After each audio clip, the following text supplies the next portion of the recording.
আজকে ব্রেকফাস্টে প্রথমেই ছিল খিচুড়ি। আর খিচুড়ির সাথে এভাবে পেঁয়াজ খেতে আমার অনেক বেশি ভালো লাগে।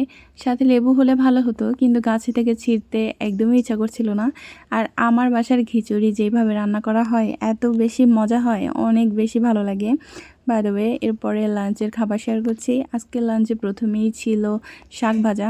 পুঁই শাক ভাজি করা হয়েছিল, যেটাতে ডাঁটা দেওয়া হয়েছিল না। এরপরে ছিল মুখি দিয়ে রান্না করা হয়েছিল ছোট মাছ, সাথে কই মাছও ছিল, কিন্তু আমি ওটা নেইনি। কই মাছে অনেক বেশি কাঁটা থাকে, আর যেটা আমি একদমই বেছে খেতে পারি না। কে কে আমার মতো কই মাছের কাঁটা বেছে খেতে পারো না, অবশ্যই কমেন্ট করে জানাবে। তো এই মাছের তরকারিটা এত বেশি মজা হয়েছিল যে আমি অনেকটুকু তরকারি ভাত ছাড়া খেয়ে ফেলেছি।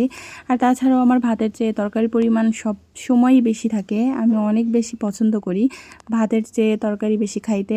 তো আজকে ছিল আমার ভিডিও। আমার পেজটা ফলো দিও, পেজের লিঙ্ক কিন্তু টিকটকের বায়োতে আছে। টাটা।